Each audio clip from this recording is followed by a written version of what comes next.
Welcome to bird media. నేను మీ పవన్ కృష్ణమూర్తి. తెలంగాణ రాజకీయాల్లో ప్రస్తుతం ఆసక్తికరమైన చర్చకి దారితీస్తున్న రెండు అంశాల్లో ఒకటి తెలంగాణ రక్షణ సేన అధినేత్రి కల్వకుంట్ల కవిత, జనసేన అధినేత ఆంధ్రప్రదేశ్ ఉప ముఖ్యమంత్రి పవన్ కళ్యాణ్పై చేస్తున్నటువంటి వరుస విమర్శలు. కొంతకాలంగా పవన్ కళ్యాణ్నే టార్గెట్గా చేసుకొని కవిత చేస్తున్న వ్యాఖ్యలు రాజకీయ వర్గాల్లో ప్రస్తుతం చర్చనీయాంశంగా మారుతున్నాయి. ఆయన మీద దేశద్రోహం పెట్టాలి అంటూ, అతిగా మాట్లాడితే పళ్ళు రాలగొడతా ఉంటూ చేసిన ఘాటు వ్యాఖ్యలతో పాటు సినీ నటుల మీద అతిగా మోజు పెంచుకోవద్దని యువతకి సూచించడం ద్వారా కూడా ఆమె పవన్ కళ్యాణ్ని డైరెక్ట్గానే టార్గెట్ చేస్తున్నారు అన్న అభిప్రాయాలు వ్యక్తమవుతున్నాయి. అయితే కవిత ఈ స్థాయిలో పవన్ కళ్యాణ్ని టార్గెట్ చేయడం వెనుక ప్రధాన కారణం మీడియా అటెన్షన్ అనే అభిప్రాయమే రాజకీయ వర్గాల్లో వినిపిస్తుంది. ప్రస్తుతం సోషల్ మీడియా యుగంలో పవన్ కళ్యాణ్ పేరు చుట్టూ సహజంగానే పెద్ద ఎత్తున చర్చ జరుగుతోంది. ఆయనపై విమర్శలు చేస్తే అటు ఆంధ్రప్రదేశ్తో పాటు తెలంగాణ రాష్ట్రాల్లోని రాజకీయ డిజిటల్ వేదికలన్నింటిలో కూడా, ఇంకా మాట్లాడితే నేషనల్ మీడియా కూడా విస్తృతంగా ప్రచారం లభిస్తుంది.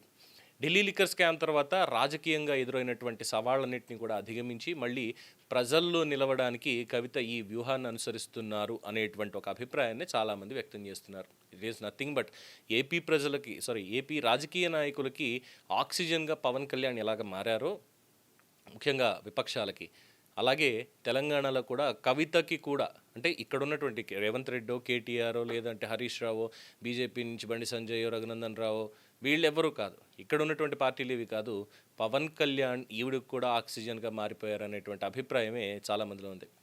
పవన్ కళ్యాణ్ అభిమానుల నుంచి వచ్చేటువంటి ప్రతిస్పందనల ద్వారా సోషల్ మీడియాలో మరింత చర్చను సృష్టించి తన రాజకీయ ఉనికిని బలంగా ప్రదర్శించాలి అనేటువంటి ఒక ప్రయత్నం. అంటే మా యూట్యూబ్ పరిభాషలో చెప్పాలంటే ఎస్ఈఓ, సర్చ్ ఇంజిన్ ఆప్టిమైజేషన్ అంటాం అనమాట.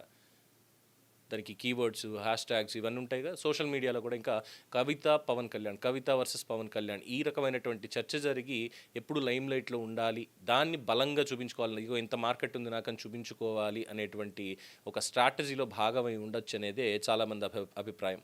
ఇక రాజకీయ విమర్శల వెనుక కేవలం మీడియా దృష్టి మాత్రమే కాకుండా భవిష్యత్తు రాజకీయ సమీకరణాలపై కూడా ఆందోళన కూడా ఉంది అనే వాదనలు వినిపిస్తున్నాయి. తెలంగాణలో ముఖ్యంగా హైదరాబాద్ పరిసర ప్రాంతాల్లో ఆంధ్ర సెటిలర్లు అధికంగా ఉన్నటువంటి నియోజకవర్గాలు, అలాగే యువ ఓటర్లలో పవన్ కళ్యాణ్కి గణనీయమైనటువంటి ఆదరణ కూడా ఉంది. గతంలో ఈ వర్గాల్లోని ఓటర్లలో పెద్ద శాతం బీఆర్ఎస్కి మద్దతుగా నిలిచినప్పటికీ ఏపీలో కూటమి విజయం తర్వాత జనసేన పట్ల ఆసక్తి పెరిగింది అనేటువంటి అభిప్రాయం కూడా వ్యక్తమవుతోంది. ఇదే కాకుండా తెలంగాణ రాజకీయాల్లో జనసేన ఖచ్చితంగా ప్రభావం చూపించే స్థాయికి భవిష్యత్తులో ఎదిగితే అది సాంప్రదాయ పార్టీల ఓటు బ్యాంకుల మీద ప్రభావం చూపే అవకాశం ఉందనేది విశ్లేషకుల అంచనా. ఇక ఇంకో కోణంలో చూస్తే తెలంగాణలో భవిష్యత్తులో బీజేపీ జనసేన రాజకీయ సమీకరణాలు ఏర్పడే అవకాశాలనే దృష్టిలో ఉంచుకొని కూడా ఈ విమర్శలు జరుగుతున్నాయి అనేటువంటి అభిప్రాయం వ్యక్తం చేస్తున్నారు. ఆంధ్రప్రదేశ్లో కూటమి విజయంతో వచ్చినటువంటి రాజకీయ ఉత్సాహం తెలంగాణలో కూడా ప్రభావం చూపకుండా ముందుగానే రాజకీయంగా ఎదుర్కొనే ప్రయత్నం. అంటే ఇప్పటికే బీజేపీ ఆల్రెడీ ప్రకటించినప్పటికీ జీహెచ్ఎంసీ ఎన్నికల్లో ఒంటరిగా వెళ్తామని, కానీ సార్వత్రిక ఎన్నికల సమయానికి మళ్ళీ సేమ్ ఎన్డీఏ కూటమి, తెలుగుదేశం, జనసేన, బీజేపీ కూటమి కనుక తెలంగాణలో బలపడితే దాన్ని రాజకీయంగా ఎదుర్కొనే ప్రయత్నంగానే దీన్ని భావిస్తున్నారు.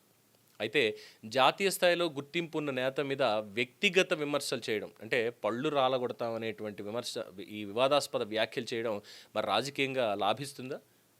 దానికి పర్ఫెక్ట్ ఎగ్జాంపుల్ కేసీఆర్ ఎదుర్కొండనే ఉన్నారు కదా. ఆ ప్రతికూల ప్రభావం ఎలా పడింది అనేది అందరికీ తెలిసిందే కదా. ముఖ్యంగా పవన్ కళ్యాణ్ అభిమాన వర్గం నుంచి వచ్చేటువంటి ప్రతిస్పందన, తెలంగాణ యువతలో ఏర్పడేటువంటి అభిప్రాయాలు, ఇవన్నీ పరిగణలోకి తీసుకుంటే కవిత రాజకీయ వ్యూహం విజయవంతం అవుతుందా లేదా అన్నది కీలకంగా మారుతుంది డెఫినెట్గా. ఎందుకంటే ఆల్రెడీ తెలంగాణలో కూడా జనసేన కార్యాలయాన్ని నిన్ననే ఏర్పాటు చేశారు. అంతకుముందు ఉన్నటువంటి తీసేశారు, ఇది పవన్ కళ్యాణ్ గారే చెప్పారు. మళ్ళీ ఈ మధ్యకాలంలో వీళ్ళు చేసినటువంటి ఈ ప్రహసనం మొత్తం తర్వాత ఎవరాపేది అనేటువంటి విధంగా, ముఖ్యంగా మన నిరంజన్ కలవడానికి వచ్చినప్పుడు సూర్యాపేట దగ్గర కావచ్చు, వరంగల్లో కావచ్చు, హన్మకొండలో కావచ్చు, పవన్ కళ్యాణ్కి ఆయన చూడడం కోసం వచ్చినటువంటి జన సందోహం, ముఖ్యంగా యువత, దాన్ని చూసిన తర్వాతే ఈ వ్యాఖ్యలు కూడా ఆవిడ చేశారా ఆ అభిప్రాయం కూడా కలుగుతోంది.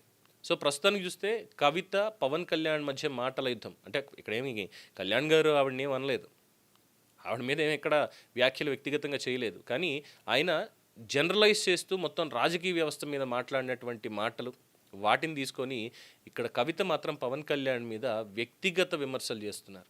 సో ఈ వ్యక్తిగత స్థాయిలో కాకుండా భవిష్యత్తు రాజకీయ సమీకరణాలు, ఓటు బ్యాంక్ రాజకీయాలు, మీడియా ప్రభావం ఈ కోణాలతో వ్యూహాత్మక పోరుగా మారుతుందా అంటే మేబీ ఆ అటెన్షన్ సీకింగ్ కోసం మాత్రం ఇదంతా చేస్తున్నారు అనేటువంటి అభిప్రాయం కూడా చాలామంది వ్యక్తపరుస్తున్నారు. ఏదేమైనప్పటికీ కేవలం అంటే ఆవిడకి జాగృతి అనేటువంటి సంస్థతోటి మంచి ప్రచారమే జరిగింది, బతుకమ్మతోటి. అలాగే పసుపు బోర్డు మీద చేసినటువంటి పోరాటం కావచ్చు, ఇంకోటి కావచ్చు, దాని మీద కూడా బాగానే ఉండింది. బట్ ఎప్పుడైతే ఢిల్లీ లిక్కర్ స్కామ్ అనే దాంట్లో తీహార్ దాకా వెళ్ళి వచ్చారో ఆ తర్వాత నుంచి అటు పార్టీలోనూ ఇమ్మడలేక, పార్టీలో కూడా ఆవిడకి ఇబ్బందులు ఎదురయ్యి, అందులోనూ 25 సంవత్సరాల ప్లీనరీ దగ్గర నుంచి ఇంకా బలంగా మొదలైంది 2025లో. అక్కడి నుంచి ఆవిడ రాజకీయం అనేది పూర్తిగా మారిపోయింది అనేది చాలామంది చెప్తున్నటువంటి అంశం. అలాగే ఆవిడ రాసినటువంటి పాయింట్స్ ఇవన్నీ కూడా కేసీఆర్కి ఎవరు ఇవ్వలేదు, అది లీక్ చేశారు. ఇది కేసీఆర్ చేయించారా, కేటీఆర్ చేయించారా? సో కుటుంబంలోనే చీలిక అనేది వచ్చేసింది, పార్టీలోనే చీలిక వచ్చేసింది. సో దాంతో ఇంకా ఏం చేయాలి ఇప్పుడు? అటెన్షన్ సీకింగ్ కావాలి, పార్టీని బిల్డప్ చేసుకోవాలి. దానికి ఎలాంటి ఒక ఇది కావాలి అంటే పవన్ కళ్యాణ్ లాంటి వాళ్ళని టార్గెట్ చేస్తే ఆటోమేటిక్గా 2 తెలుగు రాష్ట్రాల్లోనూ ముందుగా వచ్చేస్తుంది. తెలుగుదేశం పార్టీ, జనసేన వాళ్ళు ఎలాగో నన్ను పైకి లేపుతారు, ఇంకా అది ఎలాగో ఢిల్లీ దాకా పాకుతుంది, మనం బీజేపీని కూడా పెద్దగా మాట్లాడాల్సిన పని లేదు అనే అభిప్రాయమే కవిత ఉంది అనేది చాలామంది అంటున్నారు. ఇక రెండో పాయింట్ ఏంటంటే పార్టీకి సంబంధించి టీఆర్ఎస్ బ్రాండ్ని ఎలాగైనా సొంతం చేసుకోవాలి అని. కానీ ఎన్నికల కమిషన్కి ఆల్రెడీ బీఆర్ఎస్ పార్టీ ఇచ్చింది. టీఆర్ఎస్ అనే దాన్ని గ్రామీణ ప్రజల్లో కూడా ఇంకా మమ్మల్ని అనుకుంటున్నారు తెలంగాణ రాష్ట్ర సమితి అని. ఈవెన్ మేము భారతీయ రాష్ట్ర సమితి అని మార్చుకున్నప్పటికీ కూడా అని వాళ్ళు పిటిషన్ ఇస్తారు, టీఆర్ఎస్ని ఎవరు వాడడానికి వీల్లేదు అని. అలాగే టీఆర్ఎస్ పేరుతోటి ఒకటి మహారాష్ట్రలోను, తెలంగాణలోను ఇంకోటి, ఈ 2 చిన్న పార్టీలాగా వాళ్ళు కూడా అది మా పార్టీ, టీఆర్ఎస్ని ఎలా ఇస్తారో అని వాళ్ళు వెళ్ళారు. ఇక్కడ ఈవిడ కూడా టీఆర్ఎస్ అనేదే కావాలి, తెలంగాణ రక్షణ సేన నాది అని చెప్పి ఈవిడ వెళ్ళారు. సో ఈ నేపథ్యంలో అసలు ముందుకి అసలు పార్టీ పేరు అనేది ఉంటుందా లేదా అన్న అభిప్రాయం కూడా ఉంది. ఈ నేపథ్యంలోనే ఎలాగైనా జనాదరణ పొందాలి అంటే పబ్లిక్ అటెన్షన్ ఉండాలి అన్న దాంతో పవన్ కళ్యాణ్ని టార్గెట్ చేసుకున్నారు అనే అభిప్రాయాన్ని చాలామంది వ్యక్తపరుస్తున్నారు. ఏమంటారు? ఇదంతా పబ్లిసిటీ సీకింగ్ కోసమేనా, లేదు ఇంకా ఏమన్నా రాజకీయ సమీకరణాలు ఉన్నాయా? దీని మీద మీ అభిప్రాయం తెలియచేయండి. చూస్తూనే ఉండండి ది బర్డ్ మీడియా. ఈ వీడియో మీకు నచ్చినట్లయితే లైక్ చేయండి, షేర్ చేయండి, సబ్స్క్రైబ్ చేయండి. మరిన్ని అప్డేట్ల కోసం మా వాట్సాప్ ఛానల్ను ఫాలో చేయండి.